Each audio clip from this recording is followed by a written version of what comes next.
Bismillahirrahmanirrahim. Assalamualaikum warahmatullahi wabarakatuh. Kembali lagi bersama saya Kang Rian dalam channel Ngakal Ngaji Kalem. Ngaji kalem ya. Di episode ini, episode kedua dalam kajian kitab Safita. Di dalam mukadimahnya kemarin di episode 1 kita sudah membahas alhamdulillah, lafaz alhamdulillah. Nah, itu mohon maaf sekali ada yang kelewat, harusnya kita membahas bismillahirrahmanirrahim dulu ya. Nah, di episode 2 ini tidak mengurangi niat kita dalam mengaji, dalam belajar ilmu agama, dan saya pun mohon bantuannya, mohon bimbingannya bila ada salah-salah, bila ada kekeliruan itu dari kebodohan saya sendiri, mohon dimaafkan dan mohon ditegur dan mohon dituntun ke arah yang benarnya. Terus kalau kebenaran dan kebagusan itu hanya milik Allah Ta'ala, dan contohnya adalah Kanjeng Nabi Muhammad SAW. Nah, kita membahas dalam mukadimah lafaz bismillahirrahmanirrahim. Nah, dalam lafaz bismillahirrahmanirrahim ini tentunya mempunyai 4 hukum. Bismillahirrahmanirrahim bisa disebut wajib hukumnya, bisa disebut sunnah, bisa juga makruh, bisa juga haram. Bismillahirrahmanirrahim wajib dibacanya di kala mana? Di kala kita membaca suratul Fatihah. Bisa menjadi sunnah di kala kita mau melakukan kebaikan diawali dengan bismillah. Dan juga bisa menjadi makruh bila kita dalam tempat yang kotor seperti di WC. Ingat-ingat, seperti di WC mengucapkan bismillahirrahmanirrahim makruh. Dan bisa menjadi haram juga. Kenapa? Bila kita mau melakukan sesuatu yang buruk atau maksiat, seperti kita mau mencuri. Bismillahirrahmanirrahim ngambil barang orang. Bismillahirrahmanirrahim nipu orang. Bismillahirrahmanirrahim gibahin orang. Wah, itu bisa haram loh. Hati-hati, hati-hati. Nah, di sini ada satu hadis saya bacakan dan nanti bisa dilihat. Bismillahirrahmanirrahim. Nah, kita sudah ketemu nih hadis tentang bismillahirrahmanirrahim untuk mengawali sesuatu, segala sesuatu yang baik-baik. Kita disunahkan untuk membaca bismillahirrahmanirrahim terlebih dahulu. Ini ada hadisnya dari Abu Daud ya. Ini ada di kitab tengahnya, kitab Kasifatus Saja. Kita bacakan bareng-bareng bismillahirrahmanirrahim. Wa amalan bihadisi, jeung karena ngamalkeun kana hadis Abi Daud wa ghairihi, jeung saliyana Abi Daud. Ini hadisnya. Kullu amrin, ari saban-saban urusan. Ya, saban-saban urusan atau tiap-tiap perkara. Dibalin anu ngabogaan tingkah hade, yang mempunyai sifatnya atau tingkahnya yang bagus, itu perkara yang kita mau perbuat. Layubda'u, anu henteu dimimitian, fihi itu amrin, apa pihi itu amrin, naon pihi itu amrin urusan, Bismillahirrahmanirrahim. Kalawan lafaz bismillahirrahmanirrahim, fahuwa maka itu atau ari eta amrin eta urusan teh abtar eta siga nu eueuh beuteungan atau seperti yang tidak mempunyai perut, au akoto atawa hewan anu potong, wa ajdam atawa hewan anu eueuh leungeunnan. Tah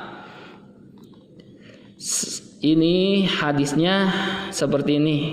Nah, dijelaskan bahwa Abu Daud di sini mengamalkan kepada satu hadis bahwa semua urusan yang mempunyai tingkah yang baik, yang bagus, bila tidak diawali apa pihi itu urusan bismillahirrahmanirrahim, dengan mengucapkan bismillahirrahmanirrahim, fahuwa maka itu urusan abtar seperti hewan yang tidak mempunyai perut, au aqta atau seperti hewan yang tidak mempunyai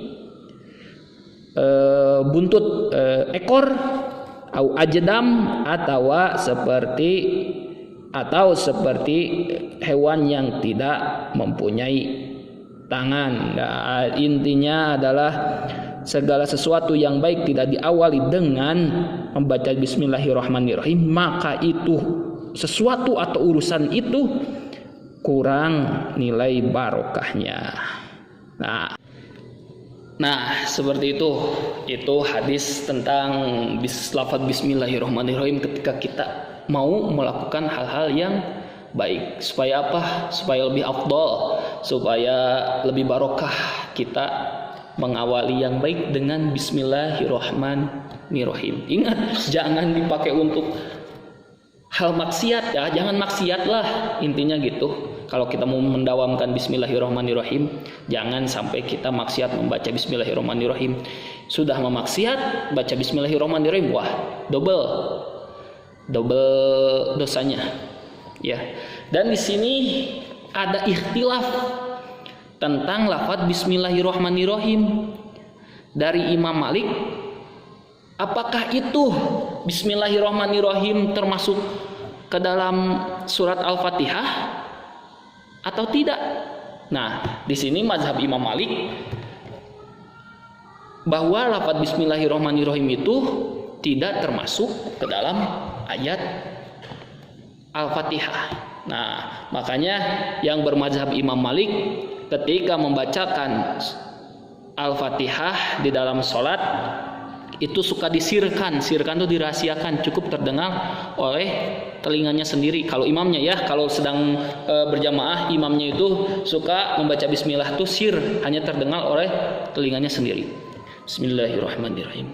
Baru alhamdulillahi rabbil alamin arrahmanirrahim maliki yaumiddin iyyaka na'budu wa iyyaka nasta'in ihdinas siratal mustaqim siratal ladzina an'amta 'alaihim ghairil maghdubi 'alaihim waladdallin. Amin. Nah, seperti itu kalau mazhab Imam Malik, bacaan bismillahnya disirkan dan awal pertama yang dijaharkan adalah lafaz alhamdulillah. Nah, makanya di ayat terakhir surat Fatihah diberhentikan, diwakafkan siratal ladzina an'amta 'alaihim ghairil maghdubi 'alaihim waladdallin. Seperti itu. Tapi kalau kata Imam Syafi'i, bismillahirrahmanirrahim itu termasuk ke dalam ayat di dalam surat Al-Fatihah. Makanya kalau yang bermadzhab Imam Syafi'i, maca Fatihahnya seperti ini. Bismillahirrahmanirrahim. Alhamdulillahi rabbil alamin. Arrahmanirrahim.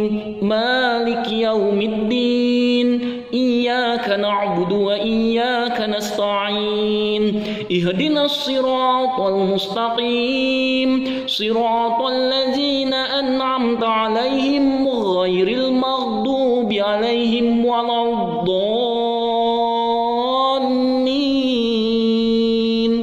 Amin. Tuh, pas 7. Jadi pas di ayat terakhir suratul Fatihah, siratal ladzina an'amta 'alaihim ghairil maghdubi 'alaihim waladdallin. Kalau yang bermadzhab Imam Syafi'i seperti itu karena bismillahnya dijaharkan. Tapi kalau bismillahnya dijaharkan dan pas siratal ladzina an'amta 'alaihim di situ waqaf, nah itu bisa kebilang makruh. Oleh guru-guru saya itu disebut makruh karena itu bukan waqaf tempat wenangnya berhenti. Jadi kalau di situ waqaf maka makruh, akan terjadi 8 ayat. Seperti itu. Nah, itu penjelasan tentang Bismillahirrahmanirrahim. Itu baru penjelasan tentang kita ya sunah-sunahnya, yang wajibnya. Ya, itu seperti ya hukum-hukum syariatnya lah yang saya bahas.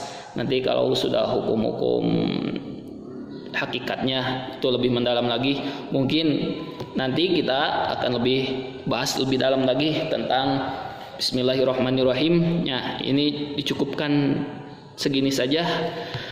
Mohon maaf bila ada kata-kata yang salah, makna-makna kitab yang saya bacakan salah, atau harokat-harokatnya yang salah. Sekali lagi, saya di sini hanya orang yang ingin menebarkan kemanfaatan, ingin menjadi orang yang lebih bermanfaat, dan saya pun di sini masih belajar. Nah, benar lempeng nati Allah, kabodohan mah ti dirinya lira, hapun dan anu kasuhun. Nah, cek Sundanya seperti itu ya.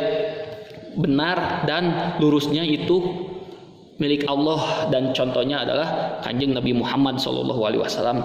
Dan kesalahan dan kebodohan itu ada di dalam diri saya sendiri, orang yang lemah, yang masih fakir terhadap ilmu.